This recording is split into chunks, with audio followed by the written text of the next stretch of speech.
AI, fighting for over 20 years for medical data to belong to people and not to tech companies. And today we're going to be talking, I spoke to Bart a little bit about this before the live stream started, but we're taking a little bit of a different direction than what we normally talk about. And we're going to be focusing on a lot of the implications of data collection and what type of data is collected, what type of data is used by bigger companies, and what are the overall ethics. What does this mean for the end user? So Bart, it's a pleasure to have you here, and my co-host Christian just joined as well. Great timing. It's good to see both of you. Thank you so much, Bart. Thank you, Mark, for having me, and hi, Christian. Nice to see you again. And hi to the audience, wherever you are. So, Bart, by the way, Christian, could you mute yourself for a second? So, I always like to ask people how they really got started in their careers, because you have a very illustrious career, and I mean that as a compliment. Like, just you're in AI, you've been a guest lecturer, you worked at IBM, big tech for a lot of years. How does this topic of data, and especially in health, as it applies to healthcare, like how did that come to be? Why is this so relevant? Why did you choose this? Mm, it gets even weirder when I tell you that when I was 18 at high school, that I wrote my final paper about AI, and in that paper I wrote that through AI we're gonna have super doctors in Africa. That was in 1989. So I don't know what drove me there to write this, but I was always a sci-fi nerd. I was always close to IT. My parents lived quite isolated, so my best friends were games. And when you game, you kind of um, having interactions with artificial enemies. And I think that shaped me quite a lot, living very early days that IT world. And I studied dentistry, which was an opposing thing to my parents, who were both in the entrepreneurial world. And then I combined healthcare with the idea that when we digitize things in our lives, then mostly they get more democratized. And that was kind of the philosophy that by digitalization, or by digitalizing knowledge and making it more accessible, you would solve one of the issues that we see in healthcare, that we have a lot of people taking non-informed decisions where that knowledge is available but just not equally distributed. So that's kind of what drove me, that whole philosophy of democratizing technology, democratizing health technology, democratizing access to knowledge, and then improving healthcare systems. That's the drive that I had through that career. When did you start, like when did data collection on users, like by companies, start being a thing? Was like, are we talking early 2000s, even the 90s, in terms of technological, like with the access of the internet? When did that start coming about?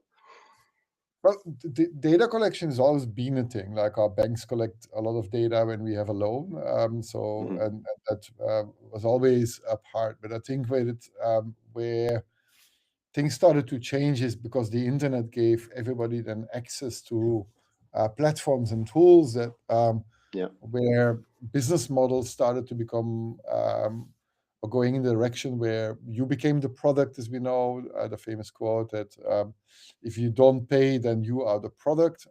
Yep. And it was Facebook starting that, like, or Meta starting that early days to find business models, because it was at the early days internet, a playground. There was no business. We couldn't pay, we couldn't buy, and then these things started to evolve. And I'm part of the quantified. I was part of the quantified self movement, which was a movement that started by Gary Webb, which was an editor from Wired magazine in San Francisco. And in 2008, he started a movement called, okay, this is measuring your life by numbers. And then we started out tracking our lives with numbers. That was before there was an iPhone. That was before there were wearables. But then we started to collect the data by ourselves to learn and improve that Mm. out of the data, and using statistical methods to find patterns in order to change behavior. But there was always research with n equaling 1. This was always about yourself.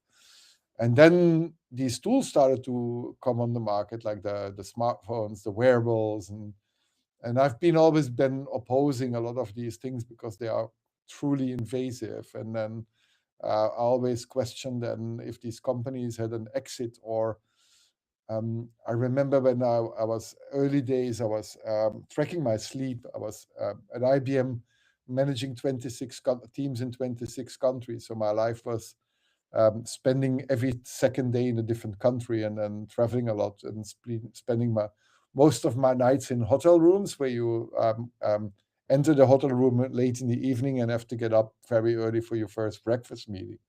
So I wanted to improve my sleep quality, and I was measuring my sleep quality with one of the first sleep trackers, which was a Zio, a startup that had a headband, and it was tracking my deep sleep and sleep patterns, and I was connecting that to my eating patterns.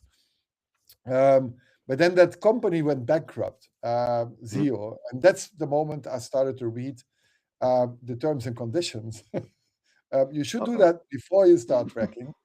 And then there was a sentence written there in terms of a dissolution or acquisition or merger of the company, your personal data will be part of the assets being transferred. And that was part of the terms and conditions. And I said, like, whoa, wait a minute, but this was all my sleep data. This was everything. Like in the morning, I gave reports to the app on what I was doing, but then suddenly I read that, and there was an article in the Financial Times back then that reported on data brokers. When a company goes bankrupt, then these assets are being monetized as much as possible, because in the case of a dissolution of a company, you want to get as much value out of the company as possible. And that Yeah. Financial Times article wrote in that on average, over 52 data brokers are buying that data. So I knew my sleep data was then everywhere and I had no control anymore. So there was Yep. a big impact factor on my behavior on trying to look at different systems that don't turn me into the product, especially when it's about super sensitive data. How would somebody leverage sleep data for personal gain, for business gain, for example? Well, there's location data. Where do you Yeah. sleep? And there is when do you sleep? You can get all sort of information out of your sleep patterns. You can Mm. it tells you about your mental state, things. It is not always about me, like using that against me in the sense that oh, Sorry. I think Yeah. Go on. Christian, you need to A yeah. little echo. It was not about me like selling that data to my insurance company and not getting an insurance, which is the usual pattern. But it's more about the value of a big cohort and finding new patterns and using these patterns to create what we then call digital biomarkers. That way, these Correct. digital biomarkers can get patented and become then financial assets that then can be again valued in that sense. So it is less their personal abuse in the sleep patterns, but more about the value that is embedded within that data. And I didn't consent on selling that Yeah. data. I didn't consent on being part of a contributor. Hmm. But then, yeah, that happened, and then I started to be very aware on yeah, what happens to your data when you start using these tools. And I think there's a lot of naivety because what we normally don't see is the raw data. So if you looked at the early stages, Fitbit and everything else, you see a number of steps you do, you see the number of behavior patterns, but these are the things that are filtered out by you by the algorithms that give you the access to that information. But the raw data of these wearables tell you very different things. It could even tell you if you have sexual intercourse, if you are masturbating, whatever. You can Hmm. find all these patterns out of the data. People are not aware when their Apple Watch is transferring the raw data to others. I don't say that they do that, but you can extract all that information out of raw data. So that what we see is a filter of that what gives value and gives purpose to that specific app, but that's not the whole story. I guess I'm thinking from a very specific angle of like the sleep data example again.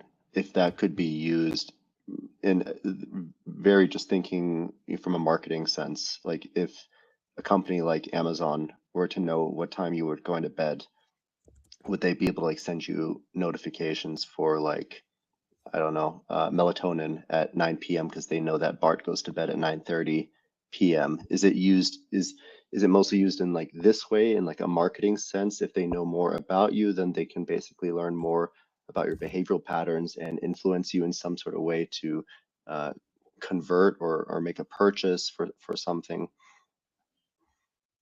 I'm not personally too much affected by it because I'm a bit neurodivergent and I don't get Yeah. affected too much by marketing messages. Hmm. But I think, of course, targeted engine advertisement and profiling is the first Yeah. case one thinks about. That as we know, a lot of these profiling data for targeted ads is being shared among different brokers. Yeah. So probably yes, but I never bought something because I saw an advertisement. I'm the wrong person to do that. But I'm more like the person that feels that this is an overreach of my privacy, and it's a surveillance method that um, goes into areas that I didn't consent into. Mm-hmm. And I think that's more what drives me, like my Mm-hmm. private sphere, my right of privacy. I didn't I gave anybody the authority to look at these sleep Mm-hmm. patterns and except of the tool that I used in that sense. But I must perhaps give a bit of context why I was doing that, what I learned. Mm-hmm. So I used these sleep patterns. I extracted the data. I was also using back then. There was 2010, what I'm talking about, 2011. So that's really a long time ago. But I was using then FitnessPal, and I was tracking also as well everything what I was eating. I was a nerd. I was a quantified selfer. And what I found out is that my sleep quality was influenced by what my latest snack was or dinner was, of course. And when I was traveling so much, I always went to the hotel room, and if you travel so much, you get all the upgrades in the room, and you come in the room, and there was this fruit basket, but I didn't like the fruit basket. I wanted to order my salmon, and I thought salmon was something really light. But I started to look at a pattern that every time I ate salmon, my sleep pattern was disturbed. And I then started digging into that data, and salmon has high vitamin D levels, and Oh, vitamin D disturbs your sleep. So by correlating these data sets, I was able to find things that improved my sleep because I started then eating the bananas in the fruit basket because bananas have melatonin. And so I yeah. started to learn how to improve my sleep quality to my last snack before dinner. So there was quite a lot of utility that I had over, during the time when I was managing my data myself. Now to find these sort of apps that actually do that, I haven't seen anybody giving that sort of advice in the quality that I had when I was doing it myself. I want to open up the floor for a moment to Christian, who joined us. Christian, do you have any questions for Bart? Good to see you You as as well, well, Christian. Christian. I hope the audio is a bit better now. Yes, Bart, thanks for those insight. You mentioned about the Apple Watch or the Samsung Watch, and about potentially knowing things as intimate as masturbation and heart rate, sleep pattern. Um, I believe when we spoke, there was a story also about the Apple Watch with relying too much on it as being a protective barrier. Can you maybe share that with the audience? Yes. Yes. Oh, I hear myself again. Yes. So okay. So my parents, my father is an engineer. He's a super techie person. He's 86, and he's like full on electric car, self-drive. Like he has all the gadgets still, but he also has an Apple Watch. And when you install the Apple Watch for the first time, it will tell you 3 times, and you have to always click that this Apple Watch doesn't detect cardiac arrests and doesn't do that. And you're being instructed by the warnings. But then if you have 1 year later a cardiac arrest like my father had, he forgot about that and he was watching at his watch. So he had an overconfidence in terms of reliability on that Apple Watch. And then my parents have white leather seats at home. And my mother said, like when she came in the living room, my father was as white as these seats, like his skin. And I said, what are you doing? I said, I don't feel that well. And then she looked at him and said, okay, we're going to call the ambulance. And then he went to the hospital and he cardiac arrest. But he was getting super over reliant on that Apple Watch, which could only or can only do artificial fibrillation detection, and that's it. And it can help you a lot of these things, but it cannot detect a cardiac arrest. And that was quite insightful that within my own family, which is quite tech savvy, like I would question what happens with people who are not tech savvy, that this over reliance or overconfidence as a bias in this technology was so prominent that it was even endangering his life in that sense. Well, thanks for sharing, Bart. And where do we think that we can help in terms of education and also in technology to have more safety, more communication, more human in the loop, perhaps in those situations? It's a difficult question because there is this future state and the current state and the past state, and we have an evolution. So I do think that having tools that help you to in real time to get alerts on certain events that help you to protect your or somebody else's life, like we do with a baby phone when you're a parent and you have your your biggest digital tool to have freedom is a baby phone. And we rely on the baby phone, that these tools can have utility. I think where a lot of these things went wrong is the business models around it. Like, I think that the tool per se is not as in could not be as should not be, or how do you call it? If you just look at the hardware and everybody would be able to upload their own algorithms and you would have a much more modular tool, then it would be a bit more like a Spotify and iTunes, and you upload your algorithm and you have way more control. But I think the convenience factor of, oh, you install it, you have it, is leading to a very passive form of consummation or utilization of these very powerful tools. So I think the first thing is getting not only digital literate about consuming digital technologies, but also what I've been emphasizing a lot is digital literate on how these things work and how to build these things yourself. And I've been very strong advocate at schools that these sort of things need to be educated. So if schools start to give tablet PCs to their children, then I have the idea that they should build these tablets themselves.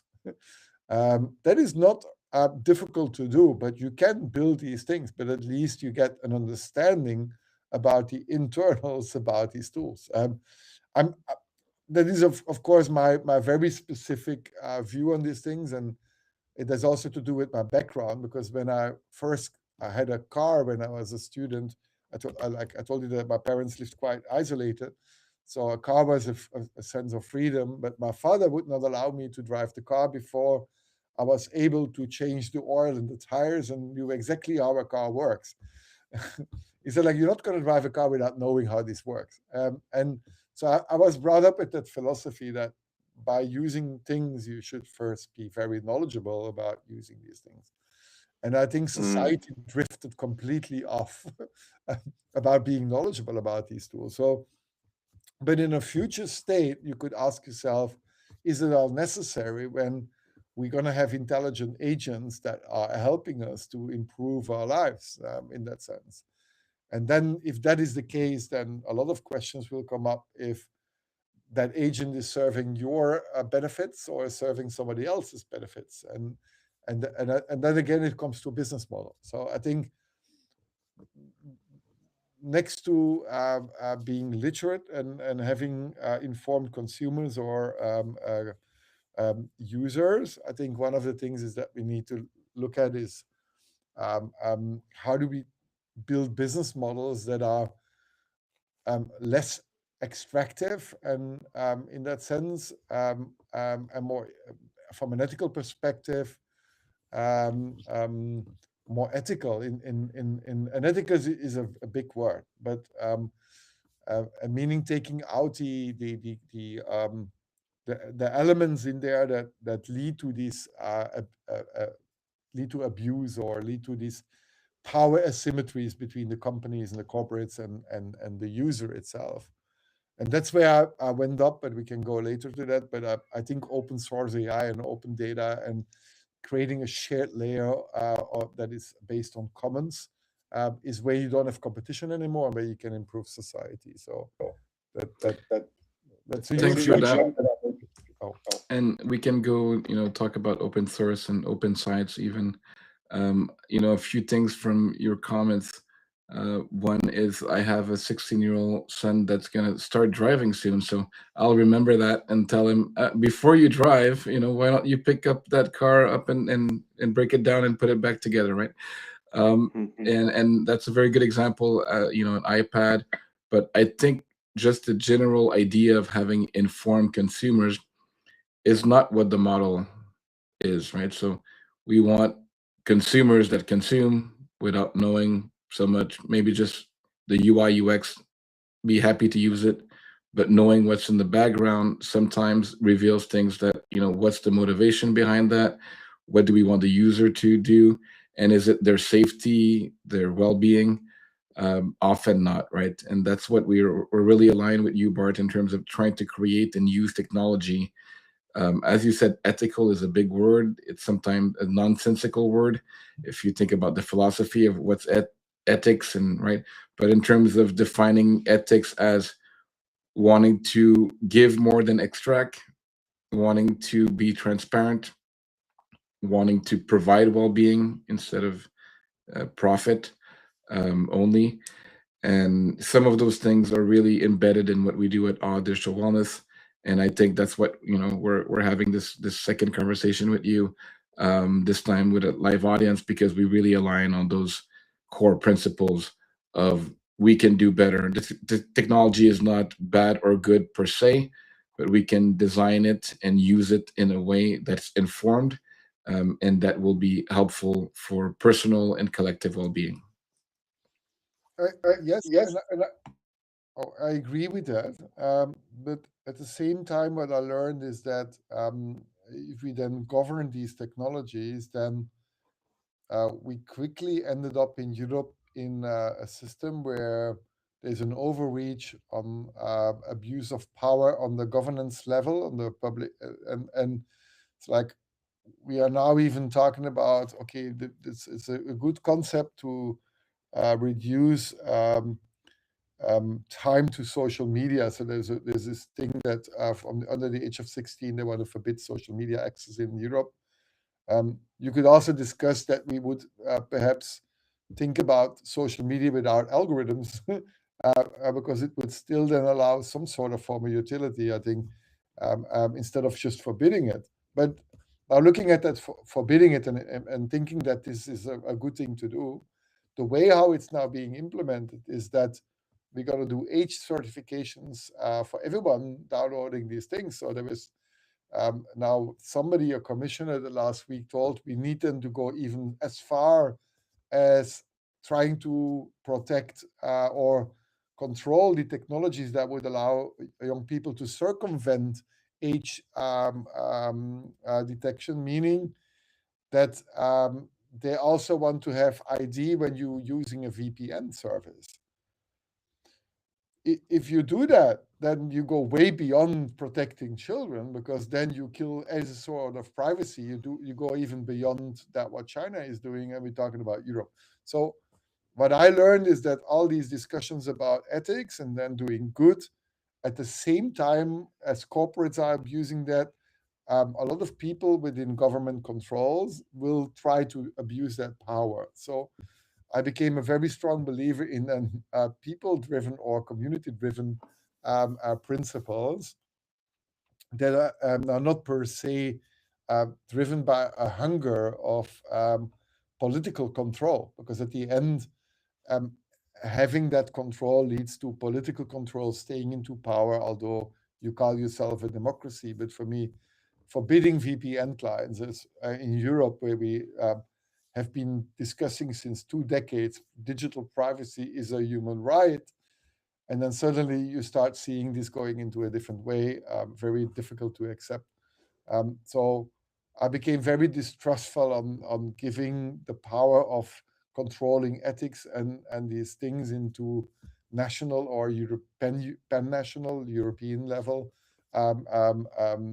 regulations. And so I've been changing a bit my direction sometimes because initially I was very close to create public AI in that sense, and it should be like our public institutes.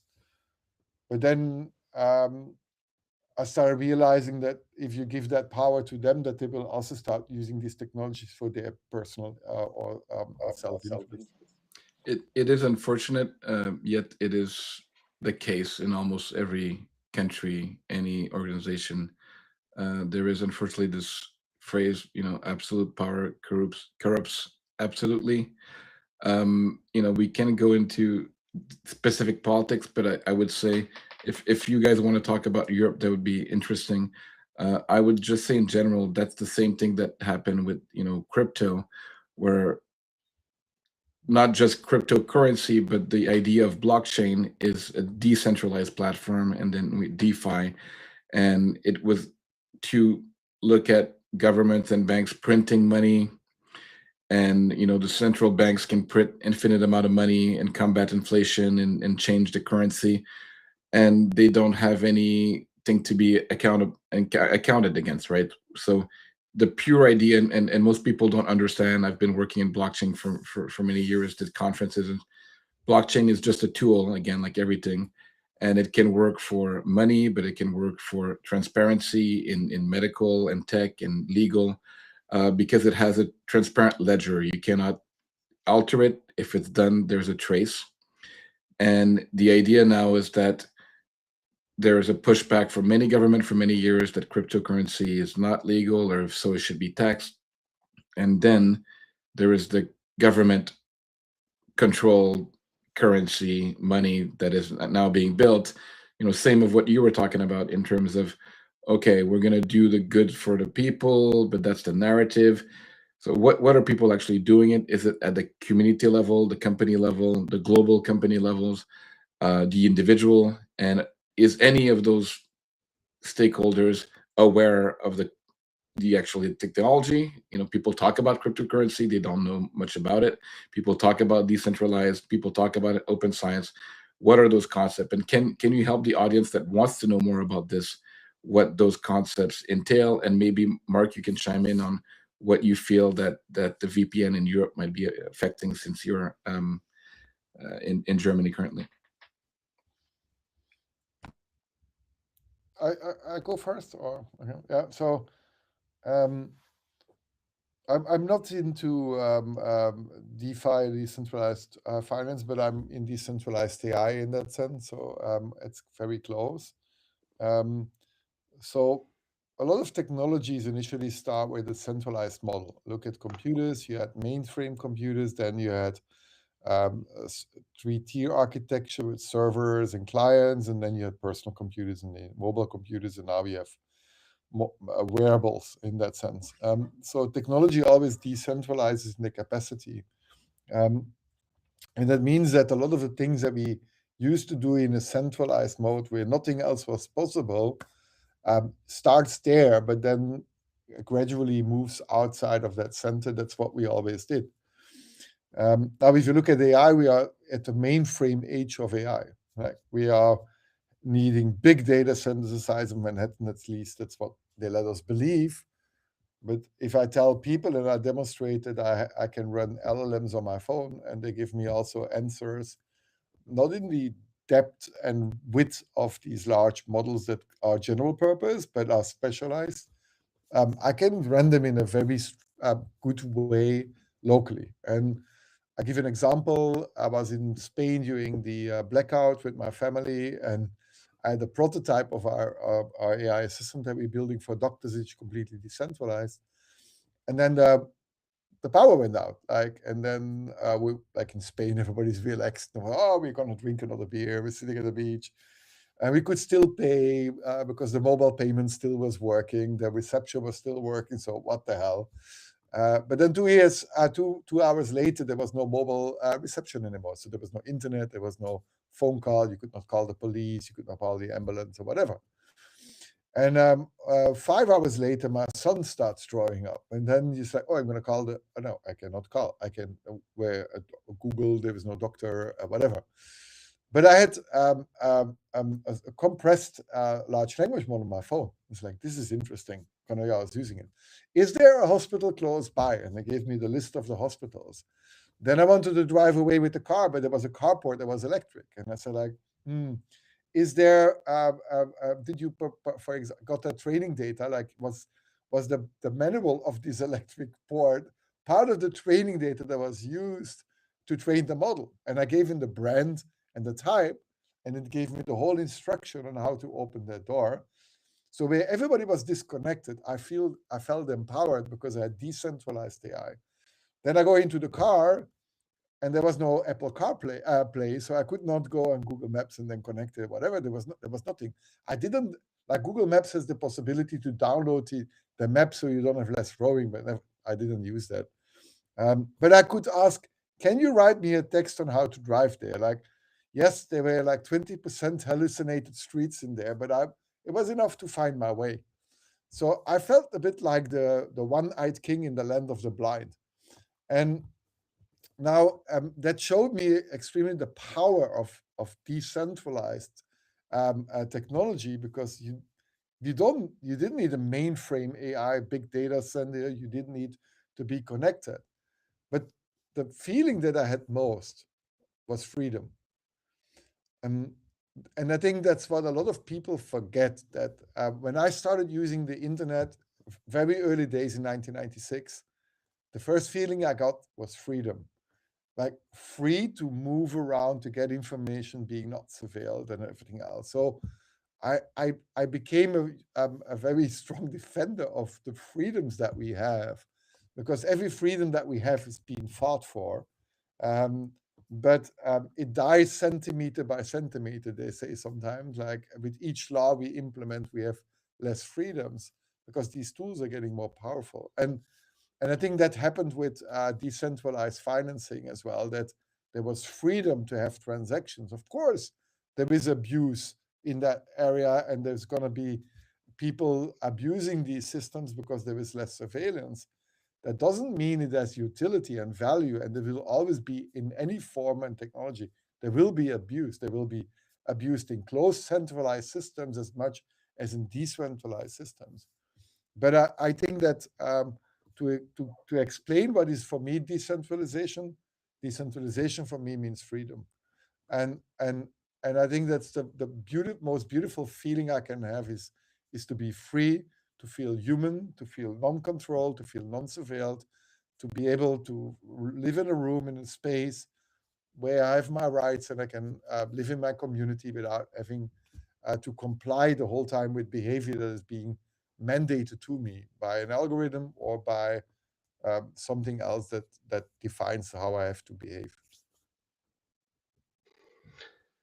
Yeah, I find it very interesting because we agree on the, I guess, nefarious use of technology, especially, our company was founded on 6 pillars, being digital balance, behavioral and emotional regulation, anxiety, ADHD support, performance, and belonging connection. We focus primarily on protecting kids and young adults from the consequences of technology overuse, right? Where you come in at it, more so from well, from what I understand, the drawbacks of the data collection and what that and behavioral modification, how the larger entities could actually influence our behavior just from the data angle, which I find extremely interesting. To Christian's point before regarding VPN in Europe, I do find it funny that they would ask for the identification. It is, I mean, it's the name virtual private network. It should be private, and then it just defeats the entire purpose. But I still come back. I'm in this conversation. I'm just wondering. You proposed, Bart, the business model needs to be different, and I think we're starting to get a little bit of a preview that the decentralization is the solution here. And in fact, the attempt was like with GDPR that the government could intervene and help protect. You're saying though, if I understand that, like that's just not possible for the government, because of government overreach. Is that correct? Let me give you an example. Like I've been very active. It's funny. I'm over 50, and sometimes I'm still activist in my behavior. But I think it's because I'm knowledgeable, and I think I need to use that knowledge in order to contribute to society. In that sense. But I've been very active since 3.5 years, since the what is under the more popular term known as chat control.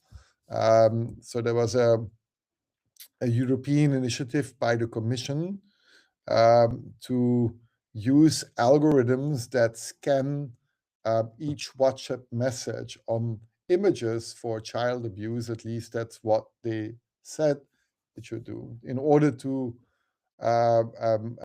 control pedophilism and whatever related to that.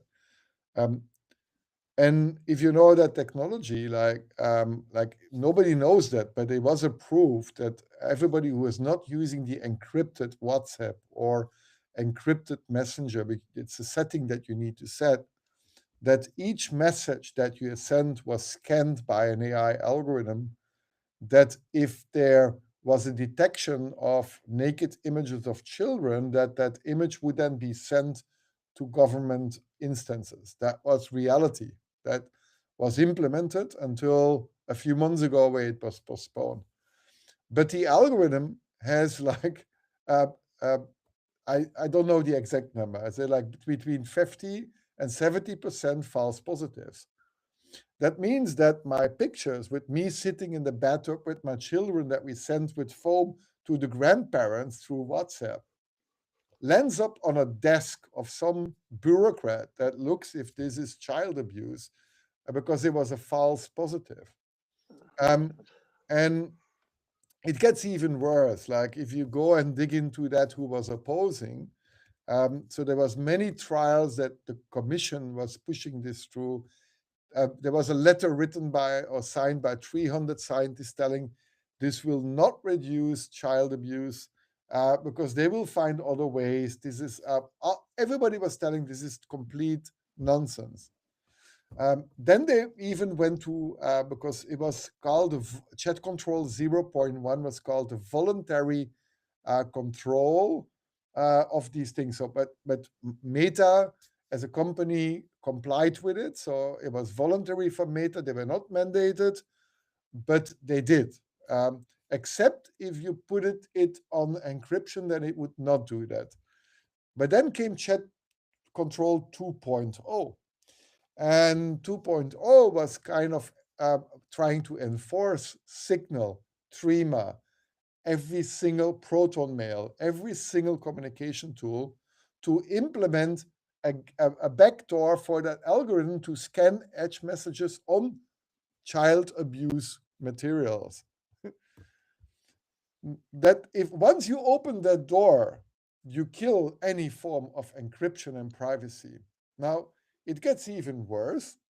Then a lot of people that are knowledgeable started in the social media to push back and to spread knowledge.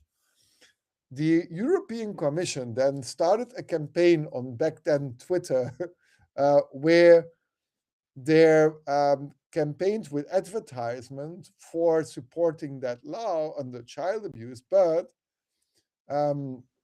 one could see that because this is visible information, that they then used targeted advertisement methods, excluding people that were posting on privacy, on human rights, and were knowledgeable, could not see that advertisement. So, which is actually forbidden by European law to do targeted. So the Commission, the European Union Commission, was actually doing something that they self-forbid for a purpose that 300 scientists say is never going to lead to any results. So I'm not saying that this was that they had bad intentions, but definitely it was that the whole picture was not told to us. And it took us, I think, 4.5 years or 3.5 years to finally kill that beast. But I would not be surprised if next month somebody else tries it again. So what I learned in that whole thing is that, yes, it sounds like really good to protect children, or now with the social media to forbid and then do whatever VPN. But it was always the case that there was, similar with technology, there was dual use. Technology can be good and can be used for bad. Same with Yeah. these regulations. It can be do good, but at the same time, some people will enforce then to use that backdoor for other things, because then you could easily upload another algorithm, and then what is then illegal? Is then language suddenly illegal? Like, is me telling to my friends in a private chat conversation, telling that Chancellor Merz, or let's go with the former one, Chancellor Scholz, is and Schwachkopf, or no, it was not. It was the Minister of Finance, which somebody in the internet called a Schwachkopf, which means a lunatic or whatever. And he got fined, and there were 16 people from the police going to his home because he's insulted the Minister of Finance. Imagine that same power now going into bidirectional messages because it's illegal to do so. And then people say it's illegal, you should not do. But then we are in the Orwellian future. If each single message that we think on our private message is being screened before I send it. So if you, and this is not invented. This is not a conspiracy theory. You can find everything online about this, but it was never being broadcasted. It never the revolution was not televised, as somebody said. In Spain, I'm not sure if you saw Pedro Sanchez, the Prime Minister of Spain. He announced, I think, a month ago that they would be cracking down on online hate speech. And to do so, they're going to be actively, I'm not sure if they're going as far into the chats, the encrypted chats, to actually check. But they had this going in the UK, and they just stopped this because the police were, overwhelmed by the number of hate speech crimes that they actually had to show up at somebody's house knocking on the door if they said something mean about somebody online, right? And I think that probably you'll see what the trend here is, that you start off with a good intention. The government has a good intention, right? They want to stop the spread of child abuse material online, or they want to stop hate speech. It is a virtuous intention, but they don't take into account the unintended consequences of that intention. And I think that's the problem here with technology, is that there's always unintended consequences, especially when it comes to privacy and data collection. Would you agree? Yeah, I agree. But if a commission start actively doing targeted advertisement, knowing that they're kind of abusing their own laws, then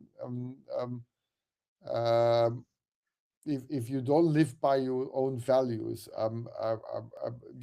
you lose any form of credibility, because then everything becomes a smokescreen for changing laws to get more power. So, and in the case of the Minister of Finance, or economy, it was in Germany, there's a lot of these cases, and then you can start defining what is disinformation, what is hate. There is no definition on this. And then for me, we are going back into the Middle Ages, because Galileo Galilei was also spreading disinformation because he said like, hey, the sun is not turning around the earth. We are turning around the sun, and this is heliocentrism. And then he was deplatformed for his whole life.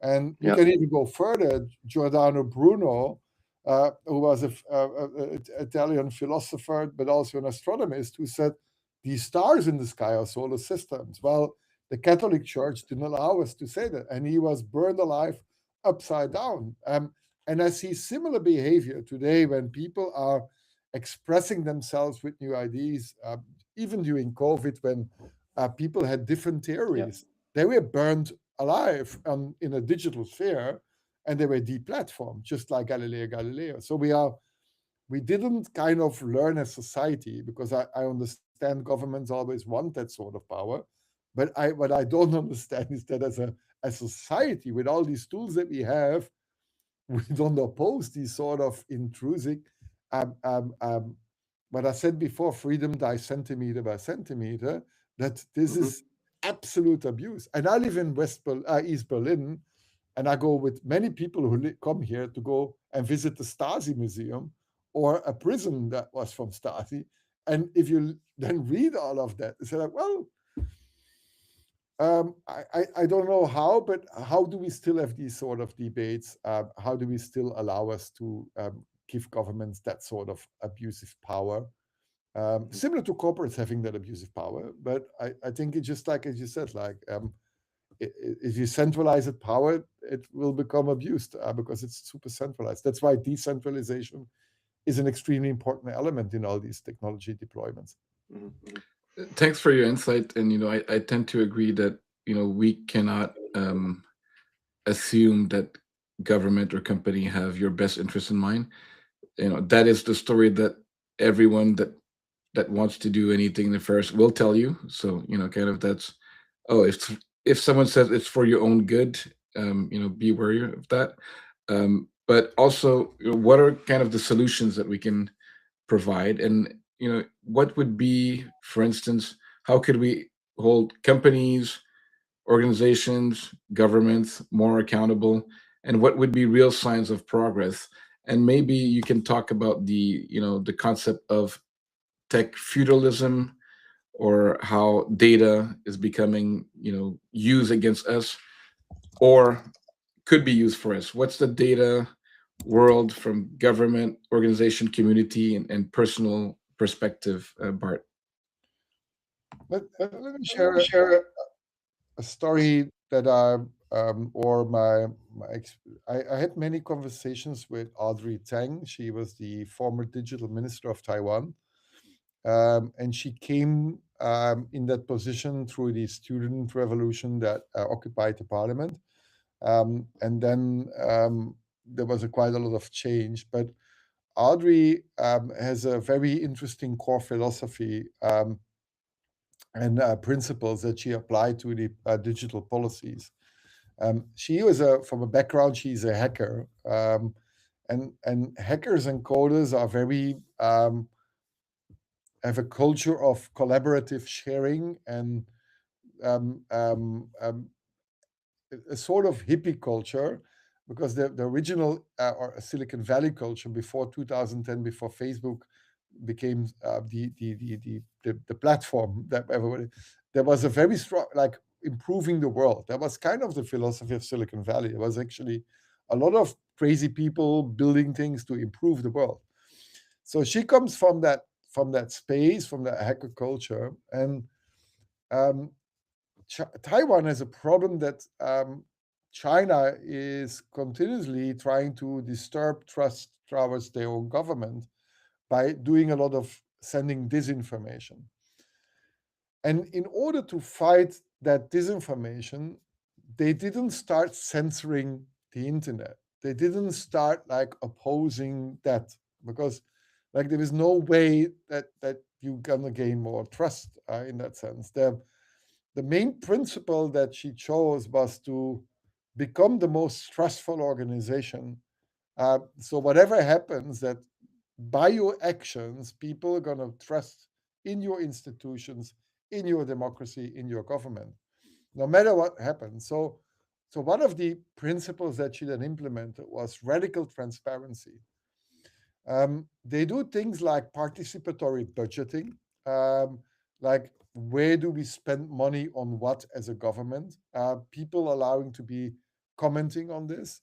That is not only happening on a communal level, but it would be already good in Germany to see these things, like what is the city of Berlin spending their money at? Like, this is taxpayer money. Like, building systems of trust have a lot to do for me with transparency in that sense, allowing what happens in open science, others to scrutinize what you are telling. Like, science works best that way, that if somebody publishes that if you cannot replicate these outcomes, then it's probably bogus science. Like, and we have a replication crisis in health in science, but still transparency and giving access to the data of your paper that you publish to make these claims is part of what makes us believe into science.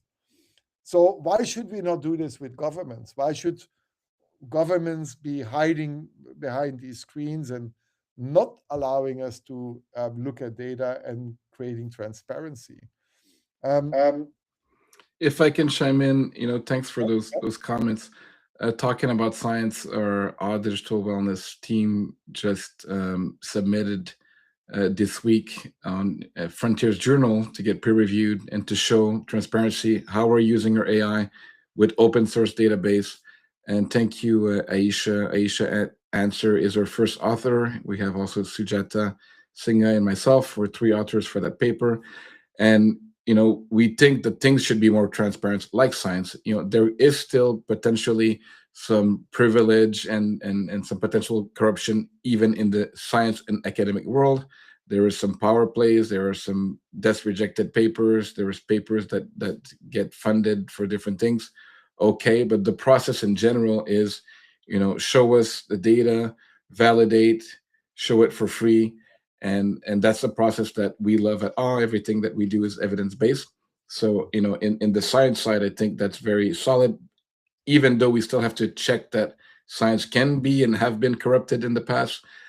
So we sometimes have to see if there's conflict of interest and all those things, and why are certain, paper with bigger factors or being cited, or for other reasons than just the science and the interest. That being said, I think when you're talking about the potential, effect of social media and of censorship, those are things that are very important to talk about, especially when we're talking in our context a lot with schools, right? So schools will have access to some information, and then they can have their students have access to certain books, certain resources, but most children have the internet, and what is going to be useful for them. And then most children and adolescents are using AI. So how can we think of having, for instance, search engine optimization being almost obsolete, and now it's AGO, and people are using more and more AI to get information. As you mentioned, you have a centralized AI that we'll talk more about. That's amazing. That is still hallucinating, so we cannot completely rely on technology. You talked about, I think, your family member that was also relying too much on technology and could have fatal consequences, right? and we know that ChatGPT have suggested bad things to teens and others. And we're trying to, all 3 of us, I think, mitigate all those realities and risks. What do we think should be kind of the focus on helping individuals and helping communities and even countries, right? Talking about Isaree trying to help a whole country that's very strategic geographically and politically. We know the history of Taiwan. I've been there a couple times, and it's complicated, right? So now we are knowing, for instance, that governments are spending a lot of money in cybersecurity and cyber warfare, right? Because it's becoming even more sometimes damaging than physical weapons, or cost of drones are going down, but there's a lot being done to disrupt environments in that sphere. What do you think that we can learn from that, and maybe bring it back to kind of the science and the technology and the wellness? Well, there's a big question. I'm closing that chapter before, I think radical transparency is definitely allowing us to create more trustful systems. And it allows citizen science, it allows a lot of institutions to control and access things, even if it would be an algorithm that suggests that why I see this advertisement. I want to, if you go to Meta or Facebook, and then there is this thing that explains you why I see this, but I think that is 1% of the reality, because it tells you because you're male and you live in Germany. But no, I spoke an hour ago about that topic. Everybody knows that. And then you see suddenly an advertisement and you didn't even Google about this. But there is no transparency on these systems. So I think transparency is something that can break down these asymmetries of power. And the problem you could ask yourself the question, why is it not transparent? Why don't you see laws pushing for transparency? Because that same intransparency is being abused by governments in order to control. So nobody in these power situations wants to let go power. So we need to build systems from bottom up by open sourcing or open source AI, which has been part of my last 7 years. And so I think that in order to create a more trustful system, we need to start thinking about democratizing technology even more and creating super transparent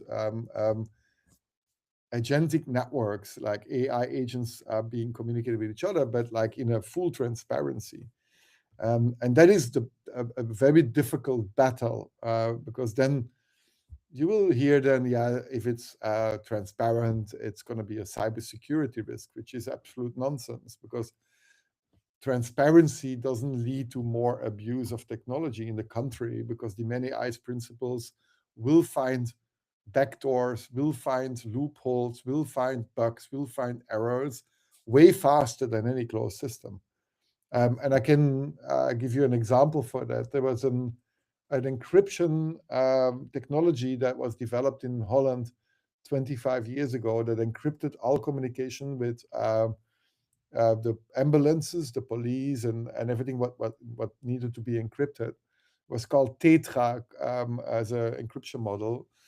And it was only 3 years ago that a research team in Holland found out that in that encryption model, there was a deliberately backdoor implemented in that encryption model.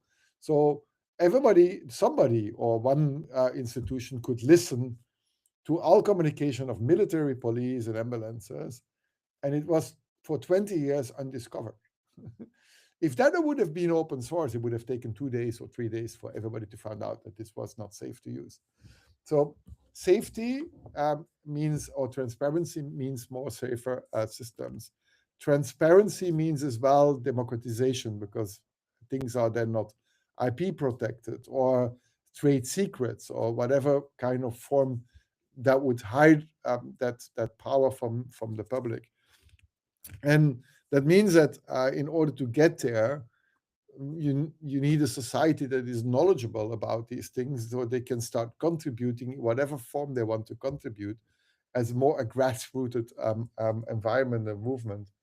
And that is extremely difficult. And I've been trying this in healthcare, and it feels, some people call me Don Quixote, and everybody knows what that means.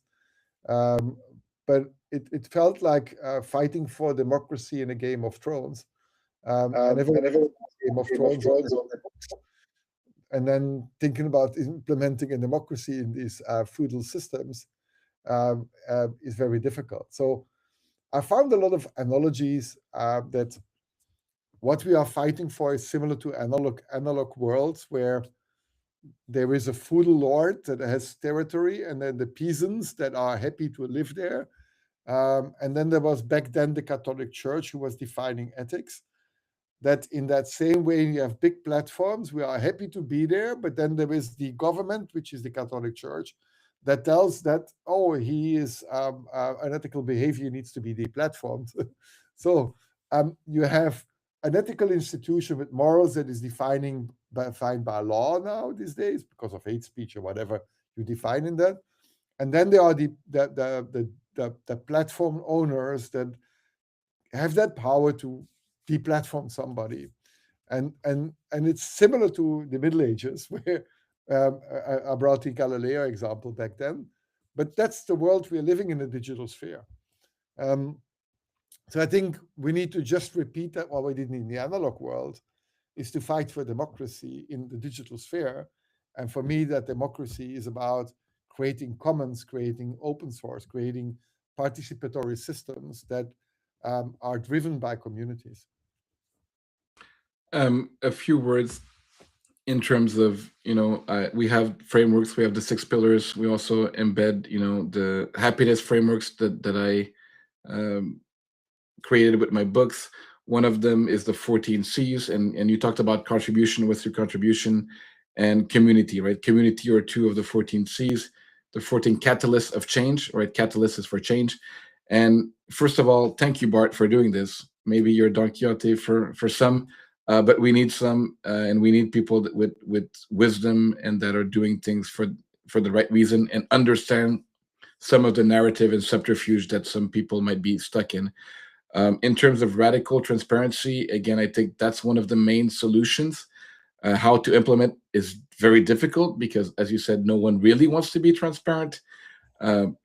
We had a good example at AW. We're working with some youth organization in the province of British Columbia that serve up to 20,000 youth. And they asked us very clearly, before we bring your AI to your 20,000 youth, can you prove and show evidence that you're doing, that you have done tests, that you're complying with these things?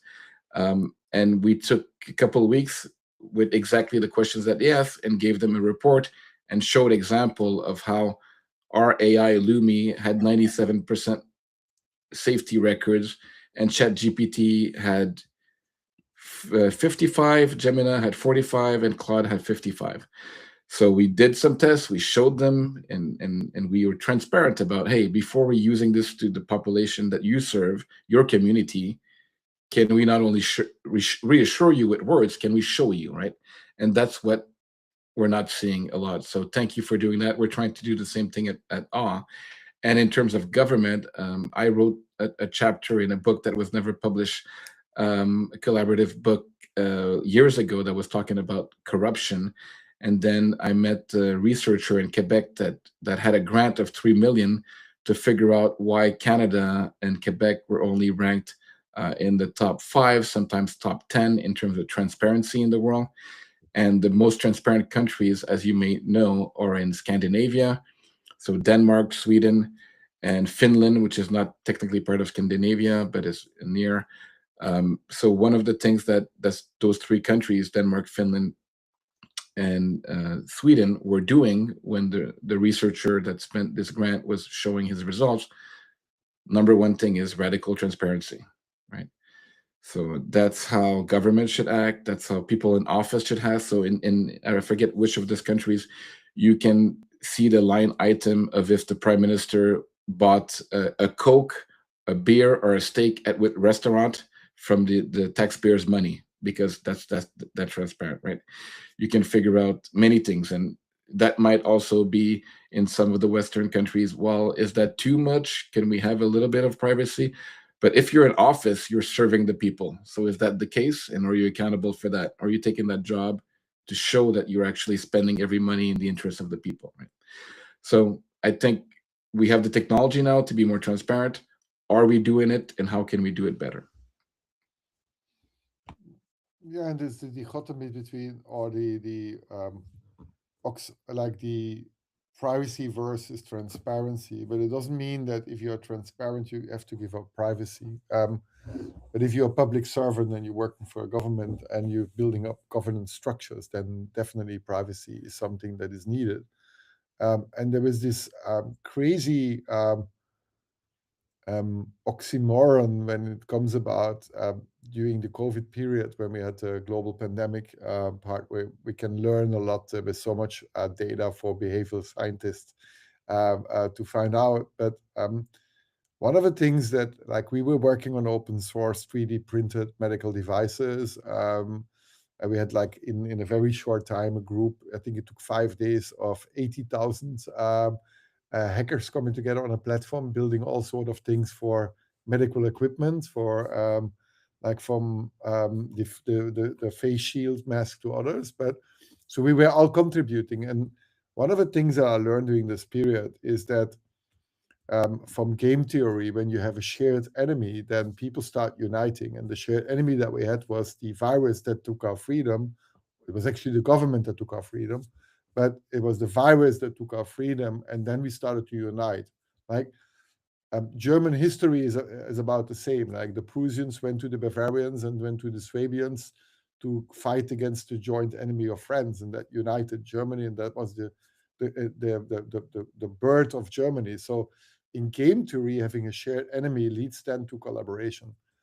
And there was this funny thing, like, at one side, there was not a lot of transparency on governments. Like, I know doctors that worked in a hospital that were publishing on social media that the emergency departments were not filled in that sense, which was contradicting what we were hearing. And he nearly got fired from the hospital by sharing that information in social media. And on the other side, the reason why we so quickly got we can be a for or against that. I'm pro-vaccination in that sense, but the reason why we had so quickly a vaccination was because everybody was sharing data in the research community. Like, it was the Chinese lab that shared the sequence data of the virus. 2 days later, Drosten here in Berlin was able to create a PCR test. And then 2 weeks later, it was Moderna had a prototype of the mRNA virus based on that shared data. So sharing and transparency of that data led to fight a joint enemy. And that's what I learned, is that when you have a joint enemy, people unite. And so you need a sense of belonging and a sense of community, and in order to find something that is an enemy. And I think we are choosing the wrong enemies. Like, I do agree that pointing fingers at big tech and capital is perhaps that, but it went too much in one direction, because now the abuse I see is that the governments are going to save us is also not the directive that is working. So we lack of a greater purpose in humanity. That what is it? What unites us? What is the joint enemy that unites us? That allows us to create that transparency in order to collaborate together and fight against something. And I chose that to be health inequalities, and that was my mission with open data for global health. That it's like, if we unite data, then we fight global inequalities, because we're all going to be affected. But then most of the data is in Western countries, and then nobody is interested in sharing the data because they want to monetize on that data, and they don't care about the global South. We saw that with vaccines as well. When we were in Germany discussing our fourth vaccinations, the global South didn't still have access to vaccinations in that sense. So I think that transparency is a result of a joint purpose and unity of a community. And without that, it's going to be difficult to create that transparency. I totally agree that a common enemy is a way to unite people. Mark and I have talked many times on the podcast that we have a problem with purpose and meaning.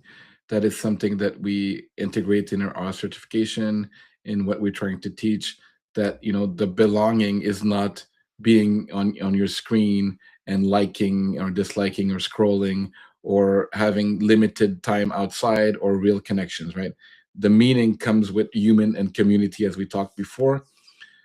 my kind of playing devil's advocate is, in psychology, and Mark and I are psychologists, we know that common enemy, common threat is going to activate your amygdala, and you're going to have fear, and you're going to act together as fear, right? And we know that media and social media is using fear in those tactics. But as someone who likes happiness, right? I write about happiness. Could there be another way to give purpose and unite without having a common enemy, right? Can we just have actually a positive purpose than a negative one? And I leave that question to both of you. Well, I think there's a lot of ways. Sorry. Could you mute yourself, Christian? Thanks. I think no, you don't necessarily need a common enemy, but I think Bart is right. I always often think about the example of an alien invasion, like that would just like bring every country in the world together. And I think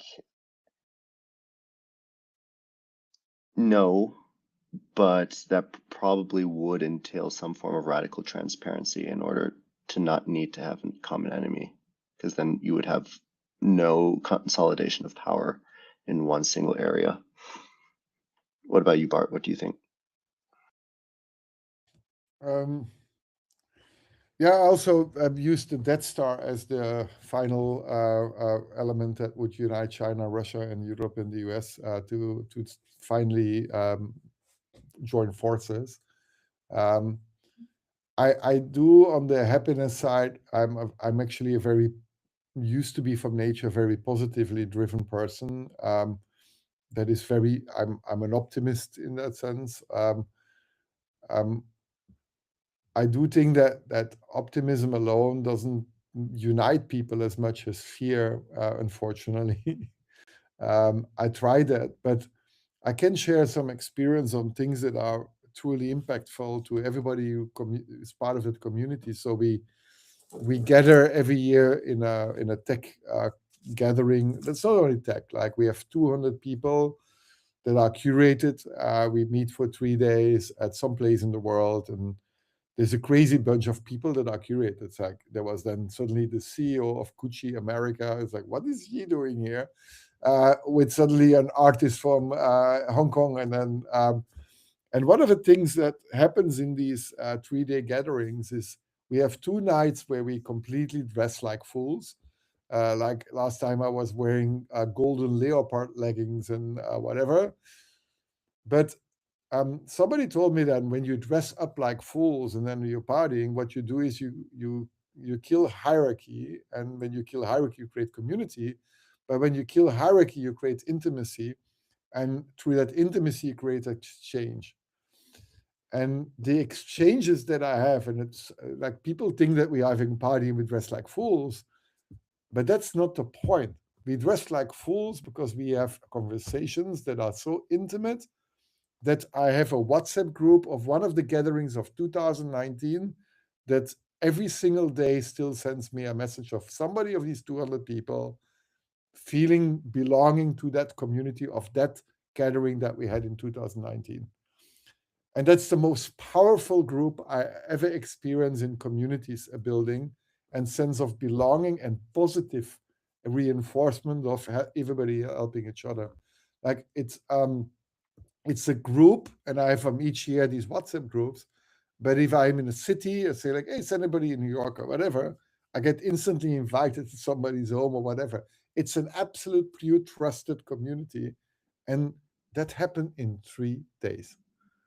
I love that practical story and example in real life. For the audience, I think a lot of people we talked about are missing that purpose and meaning, and often it's to be vulnerable to create those communities. I'll give you 2 examples of mine that mirrors a bit what you said, Bart. One, during COVID, during the pandemic, during the lockdowns, my friend had created a small community, and I was included on a WhatsApp group, doing kind of a daily for a week challenge. And then I got inspired by her and created a bigger group that became close to 200 people around the world, which I did a 40 days in French. Quarantaine means 40 days So we were quarantined, and I made 40 days poetry challenge. So some of them were poets, some had never written poetry, some had not really read, but we grew to about 200. And every day I would give one word, and people could write or a poem or not, or read. And we ended up having 36 poets and a lot of readers. And we also kept that brute for years. That, as the pandemic was going further, we did another challenge the other year of 15 days instead of 40. And just a lot of love and sharing, and people exactly from around the world. It wasn't in a physical space like you, but just positive message of being vulnerable to write and read poetry in the years 2020. We're talking about like time travel. Almost no one reads poetry today, but we made it happen and we made it meaningful, right? And the other part where you're talking about dressing like fools, that reminds me of my son, who one day said, we're going to go to the museum and put our clothes on the wrong way. And who cares what people think? That's what we're going to do, right? And Halloween is my favorite holidays, right? And I think those are reasons to say we don't have to take ourselves so seriously. And when we do that, the barrier of hierarchy that we talked about lowers, right? It doesn't matter. I don't have to dress up to impress anyone. I have to be someone in someone's image. I can just be myself, silly, there, communicating in a human level. And that's a powerful example and message that you mentioned. I'll give you a last story. In India, I was there for 5 months. I went to Rajasthan and participated in a few days of Holi. Holi is the festival of colors. And when I was in Myanmar, I was doing Tianjan, which is the festival of water. And in both festival, one was throwing waters at each other and getting cold water in your back when it was hot, and connecting with strangers for no reason, then either throwing water in one country or throwing colors, right? And in India, not many people do that now. Holi is popular in Germany, in Europe, in Canada, and the US. People think it's just about throwing colors. The actual meaning of the gesture of Holi is to put color and put it in someone's face, not just throw it, right? And that means when someone puts color and different colors on you, that we don't have any color anymore. We're not black or white, or in India's case, there's different caste, right? So that festival also has a meaning to create that bond and community, and to remember that we're all one, and that we can, to me, that's kind of a positive impetus instead of a common enemy, a common foe or threat. We're just showing that we're all human, and that's a beautiful thing, and we can celebrate that, right? So celebration is one of my 14 C's of my happiness framework as well. So community and celebration sometimes can be a positive way to get together with a common purpose. Thanks for sharing that. I had to instantly think. I don't know if it's one of your C's about carnival, but everybody who goes to German carnival, and if you have Yeah, it is part of the celebration subsection, right? So carnival. I've been to some in Brazil and in other countries. So yes, definitely. And I think these are like I'm building now a community for, like we're building a platform that is a bit like the Android and the Play Store for medical AI agents. So we have all the clinicians themselves can build the agents, can distribute that and decentralize it and run it on the phone. But in order to get there, we are also building our community, and we have been discussing rituals, because at the end, this is about tribal behavior and rituals in that sense, and identity and sense of belonging. All these things come always together, and rituals are extremely important in order to get that community or that sense of belonging. And then in rituals, there are probably tribes that have very hierarchical rituals, as the Catholic Church had back then. But I think the most effective rituals is about these communities that are really.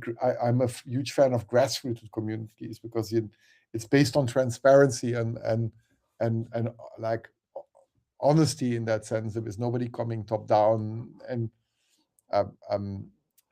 entering that community with power. That it is a not reflecting reality in that sense. And I think the rituals should go way beyond of that what we are currently experiencing, and that's I think the main problem that I understand the whole point of creating more diversity and less nationalism, but at the same time, by doing so, we destroyed a certain form of identity that led to that sense of belonging and rituals, and that's why a lot of people are lost, because they don't feel anymore belonging to some sort of nation state, because nationalism is evil or became evil. And that then you had diverse cultural migration that leads then to these tribes that are fighting each other in that sense. And that we did change our society in the last 20 years, not only through algorithms, but just in general. And I moved myself I live in Germany now, but I'm from Belgium, and I lived in France briefly, but a long time in Switzerland and Austria. So I lived in different communities, and I always adopted. But I think we made it ourselves extremely difficult by turning identity by nation or something into something evil, which I don't think it should be, or regions. Because when I moved to Switzerland, for example, I felt completely accepted, but I needed to speak the language, so I learned Swiss German in a way that nobody could recognize I was a foreigner. So but that's something that people say you should not assimilate. You should, but I never assimilated. I was always a Belgian, but I became part of the community. And I think these topics became extremely difficult because they are related to political concepts and ideologies that are being a bit abused in that sense, that you cannot do that anymore. You cannot do that. But of course, if you don't do that, you take the power away of these communities, and then you get the power in that sense. So, but I would like to see a world where we go back to more celebrations and rituals and positiveness. Thanks for that. So yeah, I think ritual is a part of celebration. If it's a positive ritual, birthdays, celebration, holidays, and there's some countries like parts of Indonesia that celebrate death even better. Like here, everyone cries when someone dies. It's grief. Some countries celebrate death. We can be inspired of that, right?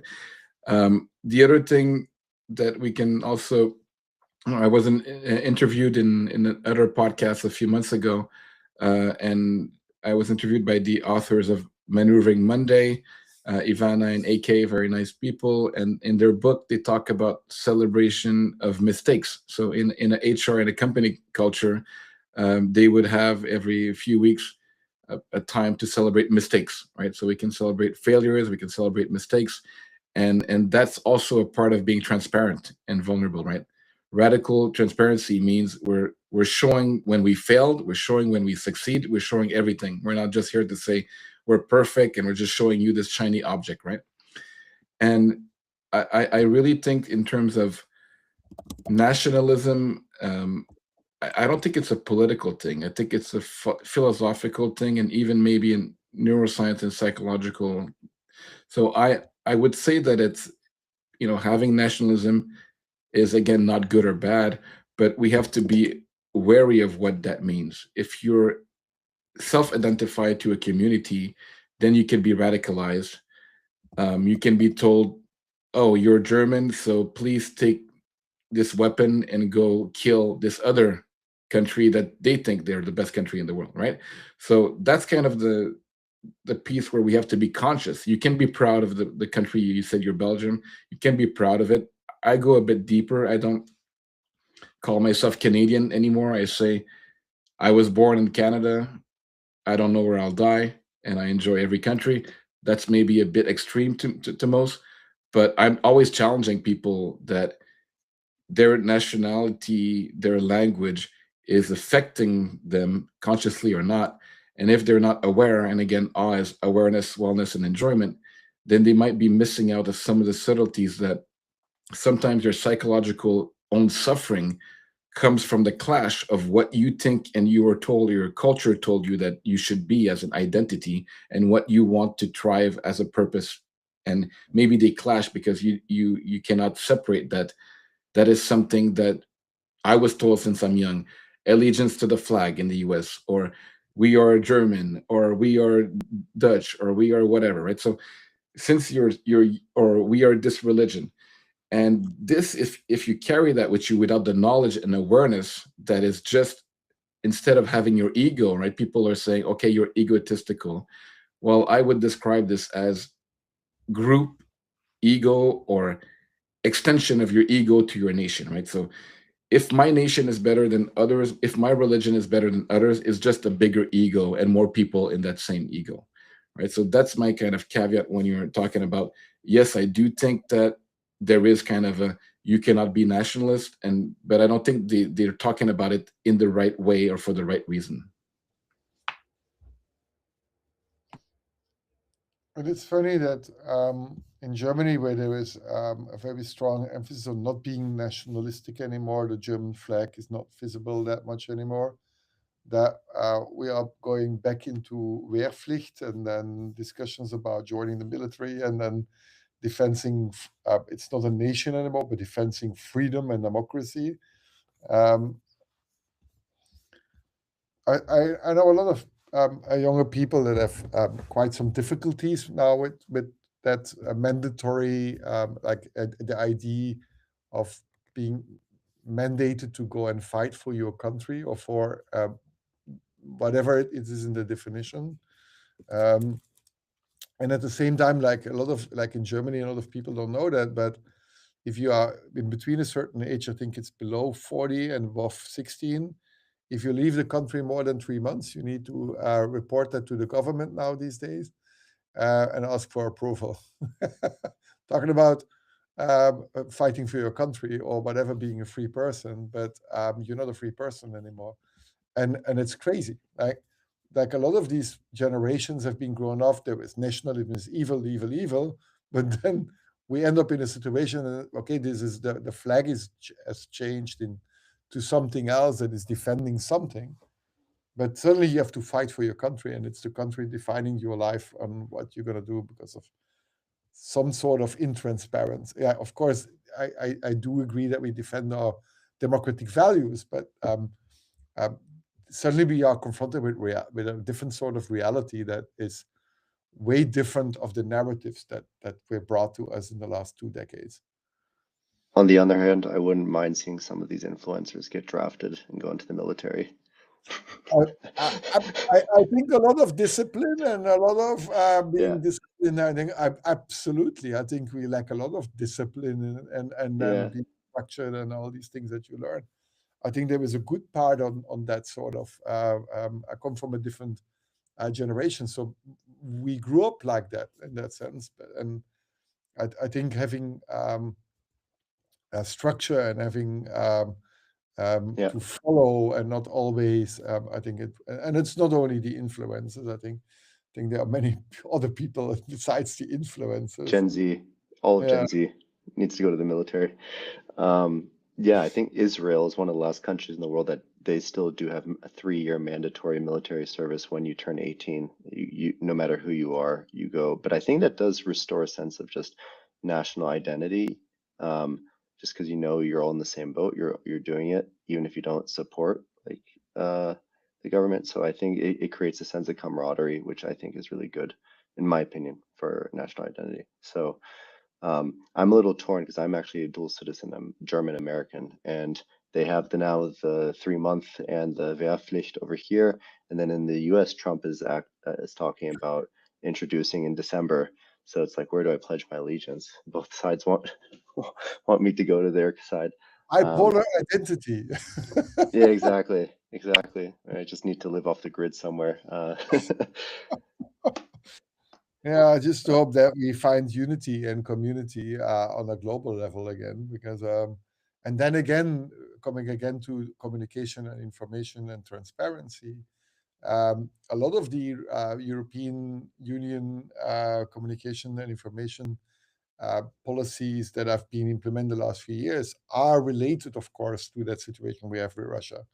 If you go to Russia, it's quite interesting. I spent a weekend long learning on how information policy changed in the case of war, like in the Second World War. What happened before that? Like, what were the policies? Were you allowed even to criticize your government going to war or whatever? And it's always been the same pattern. So that pattern that we see in Europe could also be looked at as a pattern to prepare in case Yeah. there is a war, that you control information in such a way that you silence opposition. And if you look at the policies being implemented in Moscow, Yeah. that is exactly the case. Like, if you in Moscow today criticize your government loudly or whatever, you will be jailed. Similar to what we have in Germany, you criticize because somebody is a Schwachkopf, suddenly there is this thing. Yeah. So our parallels there, and perhaps it's for the right reasons to say, in case if there's a war, we need to win, then these policies are to be implemented. But I question myself, in this very informed society, if the methods on how to implement these things should be still as we are living in the Middle Ages. And I don't think we should do that. I think it should be Yeah. way more bottom up and ground rooted in order to get there. I was I was just talking to a friend the other day that, so Dubai was a missile, like from Iran launched a missile at Dubai and hit one of the most luxurious parts of Dubai, like right in the heart of the Palm Jumeirah. So really was like a wake up call that like Dubai is not the Switzerland, the safe haven of the Middle East for luxurious, like very wealthy people. And the response to that I found fascinating because there were people who are filming and posting videos of that missile onto social media who are getting jailed for the dissemination of that information. And this is actually fascinating. But last week, another missile hit Dubai, but none of the media are reporting on it because if if you and the way I know this is that my partner has a friend who lives in Dubai, and it was the building next to hers, and the missile hit the building, and she took a picture of it, shared it with my partner on WhatsApp, and said, "Don't share this with anybody else because they're actively arresting people if you share this online." And I searched online, I searched Dubai missile hit, and I couldn't find any media reporting on this. And I thought this is very effective from the UAE government to actually mitigate the spread of this information. They're doing a very good job because they're trying to protect a specific brand image that hey, this is actually a safe place. Like, come over here, millionaires. Like, this is really a great place to be in. But anybody who is sharing that information could disrupt that brand that they've built for themselves, which is why they're getting arrested immediately, because it isn't an autocratic regime there. And as nice as it looks like it is, that society came about because of a dictatorial regime. So I was very shocked that that government did like such an effective job at spreading the information that they had actually been hit again by Iran just this last week. Well, If I can add to the conversation, I recently read this book by this North Korean defector, Yen-mi Park.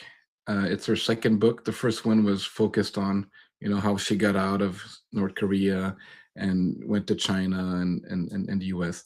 The second one, actually, now that she's lived a few years in the US, a bit like you were saying, Bart, she's kind of telling the American people, can we look at some parallels? I lived in one of the harshest dictatorship in the world, and I can see there's some parallel in the American and Western ways of doing things, right?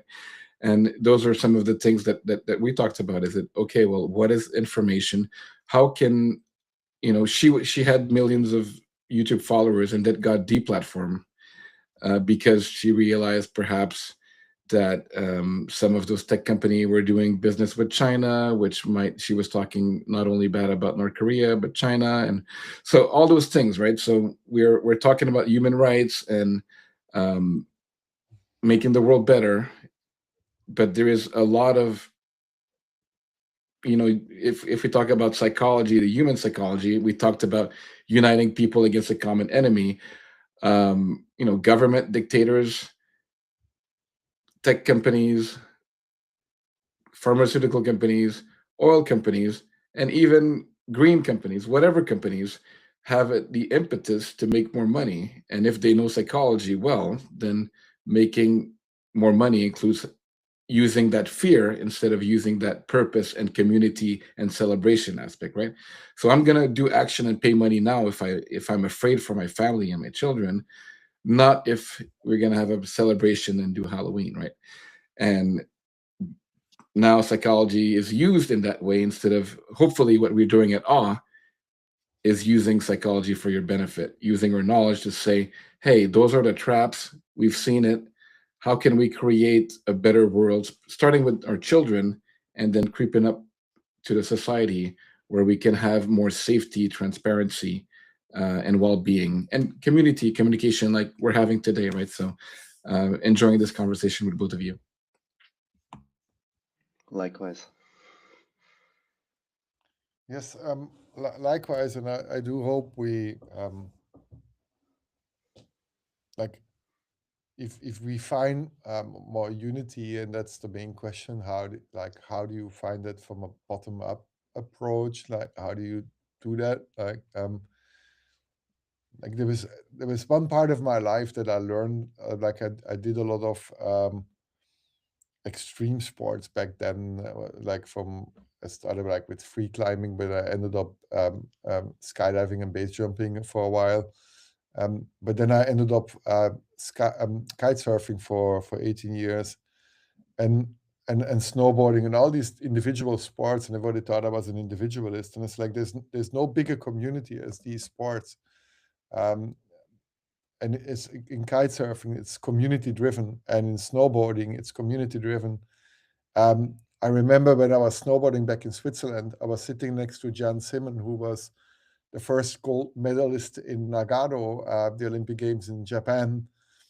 And I was like not really good. I could do a bit of half pipe and jumping a bit up. And he sits next to me and he said, "Great job." And he hits my hand. There was no hierarchy at all. And he was teaching me how to do things. And it's like, what is this? And when the snowboard sports went then into the FIS, which is the Federal Institute for Skiing or whatever, the whole culture changed, and then it became super competitive. And then suddenly through competition, there was hierarchy, and everything else started to change in that because there was money involved and everything else. So I've been attracted to community-driven things that where there was no competition, but there was that intimacy, even when you do sports and not competition. Um, and it was funny when you are at the beach, there are many, many different cultures. Then you also see the different cultures and how they behave in competition. So there were two cultures that stuck out of this always. One way, of course, the Germans, like they go at the beach and they start talking about your material, and it's like, what is the I have this one from this year. This is the best one, and they start already competing on the material that you bought. And then the Russians are completely isolated, and as well, they don't belong to anything in that sense. And I learned great deals about being in these community-driven sports that sound like from the outside as individual sports, but they are definitely not. And what they did is exchanging a knowledge about how to improve yourself for free without even asking for it. And and and I found it attractive, like because you felt instantly being part of something without even asking for that advice or information. And I think that's a philosophy I took. I share a lot. I lecture on universities, even if they're not paid or whatever, like contributing, doing your little things. And if we all start doing that with these little things, I think we can all create a bit more sense of belonging with each other. And it starts with yourself. I love that, Bart. Thank you for sharing. I also still do occasional lectures for free in different universities. I judge competitions for earlier startups as well, volunteer my time, knowledge, and we're showing this as well for free. No one is paid here. We're just spending time to have a lovely chat, but also to try to give awareness to other people that might want to know about the subject, which Bart is very knowledgeable of. And by the way, if you're watching live on X, now no longer Twitter, YouTube, LinkedIn. Please feel free to drop in any questions at this time for Mark, Bart, or myself. And talking about community, even in individualistic sport, and I think Uberman was talking about this in terms of the skating community, right? When the skating community before it got big and lucrative and money got involved, and the change, right? So can we do something for the for the sake of it? And when we talk about psychology of play, for instance, if you play with your friends just to play, you're going to have much better happiness, wellness, curiosity, and creativity than if you're just playing in an organized sport to win, right? And that's something that people think, if you play sports then you're playing. No, you're playing an organized sport that's made to pit people against each other for a competitive purpose, right?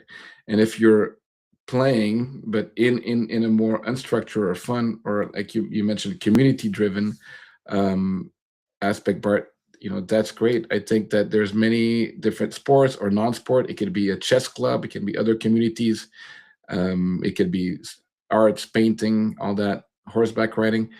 But people forget to create and be in those community. And I think that proximity of community is much better than the dangerous of a nationalist. Like, oh, I'm part of all this. No, your country has 80 million people, and you don't know all of them. And you should create your own community that you're close with and that you can share jokes with, be silly, have silly costume. Mark and I had a great Halloween last time with all our marketing team with different costumes. We try to make jokes in all our meetings, in all our podcasts. We're creating real connections, and I think that's more important than a sentiment of I belong to this country or this, even gender. We know there's gender wars, or I'm a man, a woman, or in between. I'm in a relationship or not, or it's complicated. But how can we be more united and create things that are sustainable for all of us? Is I think what we're aiming to do, all three of us, right? Absolutely. I think you're muted, Bart. Yeah. So sharing experiences, like they mentioned, the tech gatherings that I have from 2019 are still is a vivid WhatsApp group is the best example of a 3-day gathering that is nearly 10 years later on a daily basis chatting with each other, where we don't even know each other that well, but we do have that community that works. And there are many of these communities, and they should not be competitive, but it's just like they should be manageable from size. That's why we limited to 200. So that's why the nation state is not a community in that sense that you mentioned. And yeah, creating these amazing experiences, and that's the thing I took with from this talk here. Like, yeah, the Death Star is one thing. You can go like, okay, let's for science and live on Mars. That would be another thing, because there is this enemy. Like I watched this week. I'm a vivid. When I have some free time, I watch on YouTube this, because everybody talks about the bad stuff about big tech, but there was one thing that I found really good. YouTube enables a lot of people to produce now documentaries by themselves and earn a living with it, and the quality is improving because AI good. is now helping them to produce nearly a high production quality. So that becomes something that you can really watch and listen to. So I'm spending a lot of time there in these fairs, and mostly it's about space and moon discoveries and moon bases. I don't know where I was heading to, but I'm that sense of purpose, like, and if you look at space and you look at the infinite question and about what are we doing here, um, and there was this thing that I saw about the destruction on Earth, and they were like looking in soils, and you could see the different a soil based in the soil of iridium, and that was particles that are across the whole planet that were exposed by the meteor that destroyed the dinosaurs. So you can find it in the soil that everything that was alive was destroyed, really, and that's going to happen again. So the enemy is perhaps exactly that part that is going to repeat itself. And perhaps there was some sanity in that crazy Elon Musk guy, that we need to become a multi-planetary species in order to find that. Then, if that is what humanity brings forward, to go forward as a joint mission for humanity in that sense. Yeah, I think that's not a bad, it's not a direct enemy. It's just a realization that, if we want to survive as a species, we might have to do things different. We might have to find another planet. We might have to have more kids as well, as the natality rate is going down. And everyone's so individually focused, and there's less families, there's more divorce, there's less picnic in the park, there's all those things that we know at awe that people kind of shrug off at the surface, and we're trying to put it and saying, hey, we need to have more picnics, we need to have relationships that are deeper than sitting next to someone with your phone. And we need to, even if Bart and I never met, but this is our second conversation. It's not physical, but it goes deeper and it cares more. It's something that's beyond just a business talk. Even though we're both entrepreneurs, it's something that we really care about, right? And I think people are missing that in their daily life because they are too preoccupied with having the next XYZ or doing this or distracted, right? Or bureaucracy, if you live in Germany. Keeping the people busy and oppressed is also a way of forming and controlling society through bureaucracy. I don't know if this is not by design. I think it's yeah, but I agree. I think if we can, that was the good thing about religion, in a sense, organized religion. If there's something good about this, in that sense, that we did have that larger community-driven approach, and we had rituals going to the church and everything else. One can, like, I've been a very critical, although I was raised as somebody who grew up in a Catholic boys' school. I've been very critical to the atrocities that the Catholic Church exercised, not only during the Inquisition, but in general.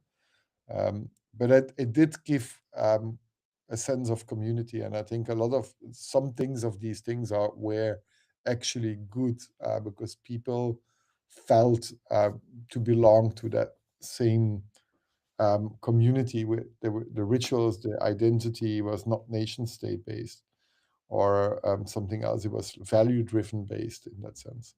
But then again, it got by power. Sorry. Yeah, sorry again about my sound. Completely agree. There is learning and everything. There's awareness, right? So I'm not a big proponent of religion either, but there is some things that there's a reason for that. So understanding the psychology of spirituality of religion, I'm writing about it. I'm researching about it, and also to see the positive aspects or the aspects that we should keep, right? So actually in a book that's in maybe halfway done, I'm looking at what are the rules, so the rituals of every religion, and which one are actually useful today based on the psychology, neuroscience, and philosophy of today, right? Maybe they were useful back then. A lot of religions have been centuries old.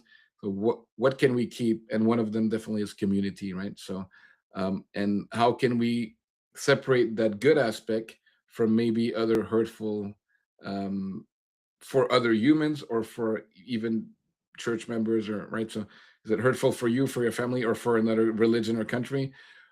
Let's take that away and let's keep what's really useful, and not judging people who believe, who have faith or have religion either, but trying to create better frameworks as we move forward, and we want to create all those communities and not have communities be against each other, which is not useful either. Right?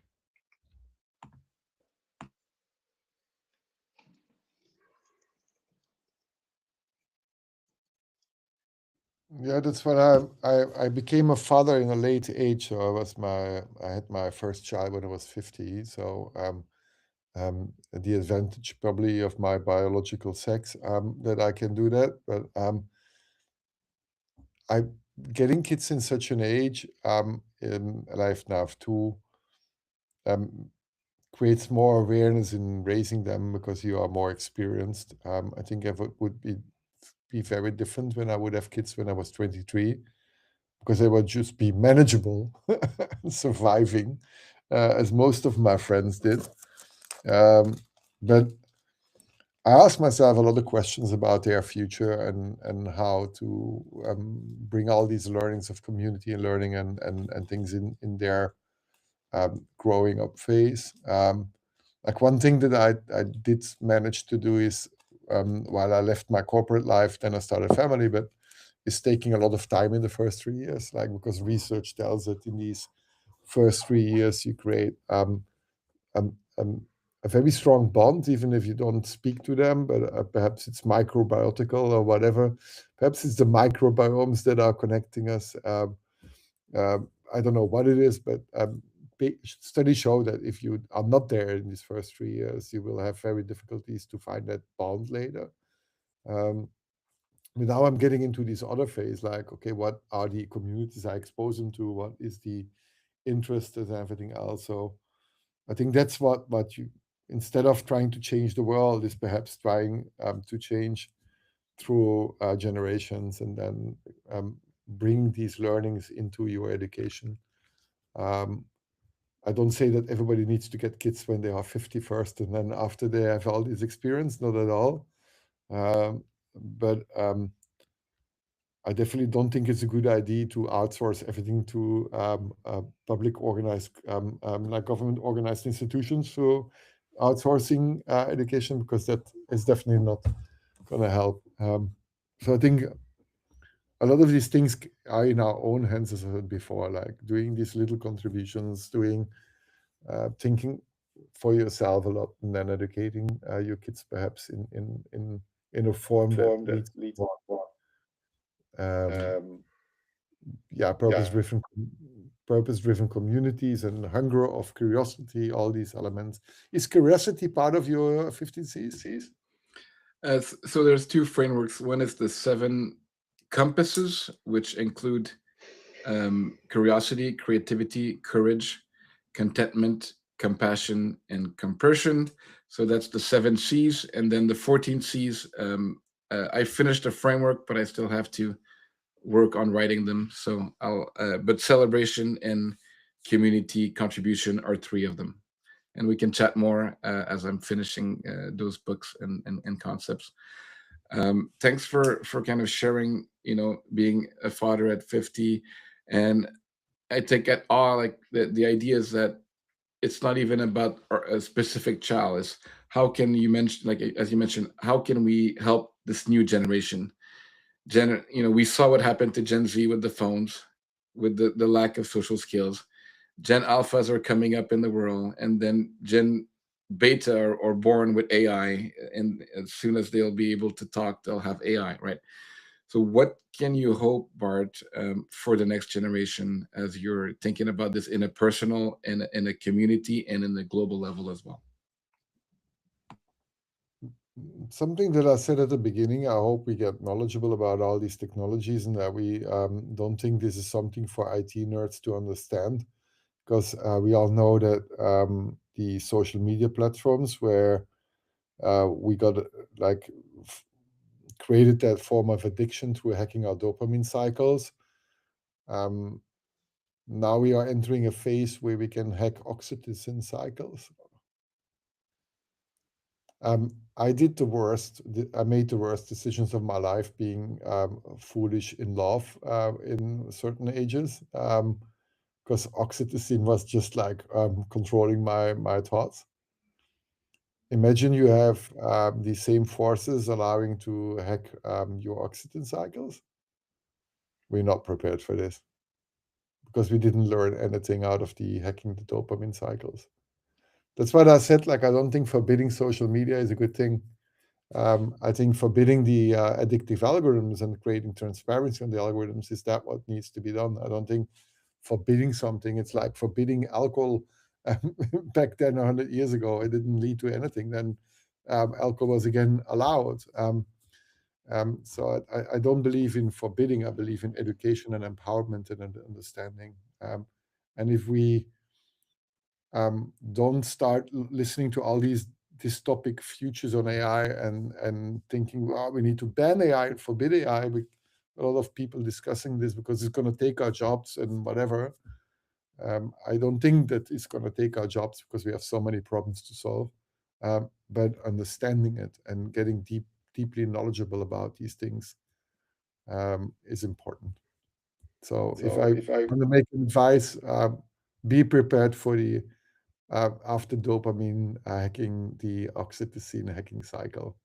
And I think that comes close to what you being professional psychologists. Yeah, and that touches the endocrine system, and I'm also a physiologist and quite versed in oxytocin, vasopressin. I'm curious, actually, if you want to share. I know that indirectly there's some systems that are hacking oxytocin already, including dating apps, including AI chatbots, girlfriend, boyfriend. But what are you thinking specifically that might hack her oxytocin system, which for people who don't know is the bonding hormone, attachment hormone.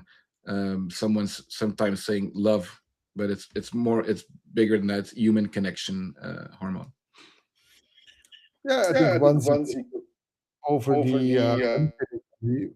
the uncanny valley is with AI communications and robotics, passing the value where the robot is still robotic and really scary, but then suddenly is like in the movie Her, as you mentioned before, like Samantha. Samantha was definitely something. Of course, I'm a huge Scarlett Johansson fan, and I find this an attractive woman that is a very nice way of using her voice. But replicating these sort of things, and I think OpenAI got a huge backlash because the first time they were presenting their voice-based AI was the voice of Samantha, and that's, I think, if you pass that uncanny valley and then using all the triggers of voice and sentiments and pronunciation and then having then the data that is not privately protected anymore, and knowing how the weaknesses of a person in order to manipulate in certain conversations, you totally lost.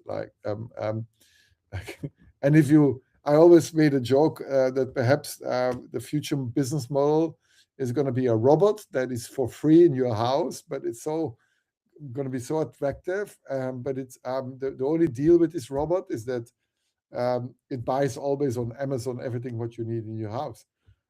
You're going to be bankrupt in a very short time. So it is the physical. Like I'm against the anthropomorphism of AI. I think that should be a warning. Don't use AI and start giving her names. Don't use. I'm also questioning humanoid robots. I do find it fascinating, though. It's not from a technological perspective that I don't find the robot that looks like a human fascinating, but there is no single reason from a industrial production and everything else perspective why these robots need to look human, except of the effort that is needed to redesign the infrastructure around us that is designed for human behavior or human bodies, that the humanoid robots can also use that same without adoption infrastructure. But there is something else going on there. It's just like it's easy because the infrastructure is made for humans. I think there is something, a deep desire to play God or whatever to create humans. But we should be very careful in that because it's going to become a super powerful technology that can be abused. And I don't see that we learned anything, because the laws that we put in place on social media and everything else, there was no transparency. And the reason why there was no transparency is because governments also don't want that transparency in algorithms, because they can also abuse that power for themselves. I'm very stubborn on that government part, because it's part of my experience. Otherwise, they would make that transparent. Why should we not create a law that would create recommendation algorithms, mandate transparent? There is no Well, either the government themselves or the lobbyists. We know that democracy has been hijacked by billion-dollar lobbying industry, and government themselves have also issues with that. That's and thanks for bringing that up, Bart. I think that you've had more experience than us in seeing and doing that, and trying to fight that when people are not seeing or listening, or sometimes because people get deplatformed, which Mark and I always joke that we can talk about anything here, and we know we'll be deplatformed one day, but we'll take it. And one thing that we're doing at is exactly what you're talking about in terms of our AI, or always saying, we are not a human, even though it's called Lumi. It's not, her. It's not, and it's like, I'm an AI assistant that does this. I'm not a human. And by the way, why don't you go talk to your friend? Why don't you go play outside? Why don't you talk to your brother or call your dad that you haven't called? Why don't you go swim and not use the AI? And we're creating an AI that's actually aware that it's not an AI, and that the harm it's doing while pretending to be, nice and anthropomorphic, instead of challenging you to be a better human, than having more conversation with an AI, is really what we put a lot of work into. And I think we're pretty proud of our AI. As I said, we're in peer reviewed now. We're presenting our in two conferences, in neuroscience and in psychology, in the next weeks.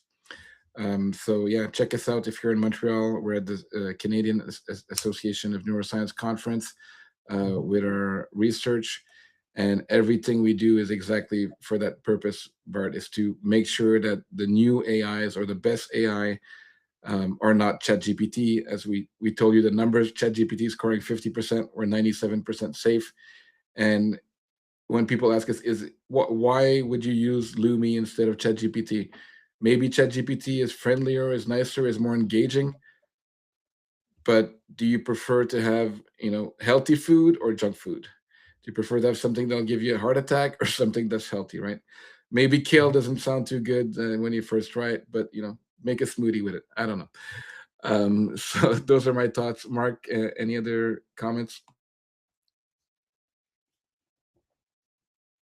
You're on mute. Muted myself. I just wanted to say thank you so much for joining us. And as we wrap up the podcast for today, is there any like final message that you want to give to the viewers and about what we've talked about? Well, I think I already said that. What perhaps I can summarize is that contribute, share, and do that in the sense of doing good, or whatever your definition of good is in that sense. Be knowledgeable and always curious, learning. There is so much available out there that you can get to expert level knowledge through that. And understanding then, before you start interacting with all these powerful tools, try to understand before you start interacting and building a strong relationship and sharing data, whatever, because the difference between digital systems is, once you share data, it stays there and it knows that, and it's going to become a super asymmetrical information power game. And because we humans are naturally built to forget, these systems are not built to forget. Not yet. Perhaps they should over time. But forgetting is something important in order to stay healthy mentally, I think. And I think if you just follow these 3 advices, I think you already have a few things that will prepare you for that. future that I see is bright. Like I see a bright future in healthcare if we can democratize knowledge and put the best knowledge in the right hand of each clinician and make it available in a distributed way. I do think that we can create abundance of medical knowledge and then help people and then solve disease over time. But we should not do that in a way that looks like the movie, the dystopian movie Time in Time with Justin Timberlake, where then the upper class gets to get longevity and the other ones need to work on a daily basis in order to get the additional 24 hours of life. Um, there are also things you can learn from that. So if we can build that society, I think we can create a very beautiful and bright society, but we get to get rid of these ripple effects of that have been historically by some sort of forces being always injected in our societies. Because I believe the majority of the people is just good and wants to have this world to be beautiful and peaceful and purposeful. Thanks so much again, Bart, for this amazing talk. I think we could still go on for an hour or two. I wish we'll have more talks live and also offline whenever you want to reach out. Can you also briefly tell the audience where they can find you and a little bit more about Isaree? Yeah, so we're building Isaree. If you look up Isaree and you give in a search engine the word Isaree and then Thai and then meaning, then you will find out that Isaree stands for freedom. Surprise, surprise. So we are building a platform for all the clinicians where we give free tools on the platform that allows you to build your own AI agents. And then you can download these agents on your phone, on your desktop, and run them completely decentralized. You can own them if you want to decide you want to commercialize them just like an MP3 song and you want to distribute your music instead of just playing in the corner for your family. You can also do that. So we're building that platform where we allow the clinicians that are knowledgeable to build tools that allow them to take better care and share that with others. And at the same time, we're giving the assistance away for free. We have a business model. The business model is just like if you want to hide your stuff, you have to pay. So you need if you want to have a private repository, your private agents, then you pay an amount of 25 euros a month. We're not public launched yet, but we will launch in public by after the summer. We're now working with 50 clinicians that are coming from Canada to Cambodia. So we are going global. And we hope we can distribute knowledge in a decentralized way, where the builder platform is centralized, yes, but you need to have that. Where there is no patient data, there's no private data being centralized, it's just a builder tool. So whoever wants to go to isaree.ai or find me on LinkedIn or Google my name, you will find a lot of ways to contact me. Yeah, and if you want to contribute to that, feel free to reach out. If you are open for investments, we are also open for investments in that it's the Isaree has to be a for-profit. My HIPPO AI Foundation is a non-profit, but the Isaree is a spin-off of the non-profit foundation. So thanks again. We are also looking for investment at AH, and maybe we can do a round together, Bart. I reached out to Bart a couple months ago, had some discussions. So if you want to reach out to him, very nice guy, very easy and fun to talk to. And before I forget, because you were talking about forgetting, maybe AI should forget. Is it? I would say that anyone in a long-term relationship more than 10 years, I hope your partner can forget, or else it's going to be very complicated. This is my advice. That's why it's good to forget. We have a negativity bias, so if we remember all the bad things that our partner did, it won't be so good. But shouldn't AI forget? I just learned, I think this week, that Claude is demoing sleep feature, which is supposed to do kind of a REM sleep cycle, consolidating chats and memories, and pruning, so forgetting some of the non-essential things. So maybe a real robot with oxytocin that forgets that you yelled at that person. will exist soon. But in the meantime, let's build communities. I love these discussion and conversation with you always, Mark. Thanks for being a pillar. We have 6 pillars at all, but Mark is a pillar in the company, and thanks for being always so helpful in those podcasts and asking questions, giving some great comments. And Bart, first time guest, maybe we'll have you over after you launch. Keep us apprised of your progress at Isaree and the rest of your activities, and always open to have deep and difficult talks here at the All Podcast. And we dealt with a lot of subjects today: Apple Watch and masturbation, people dying from relying on the Apple Watch, the government cover-ups, COVID, Germany, rest of the world, and transparency and corruption, all in a day's work. Thank you both for being so open with all those subjects, and hope the audience got some questions and a few different angles from today's talk. Have a great day, everyone. Bye. Next Thank week, you. we will have a guest from Canada, the author of the book Unplugged, Childhood Unplugged, and that is on next Wednesday, May 13th, I believe. So see you then, and thanks again for the listeners. Thank you, Bart and Mark. Have a good day.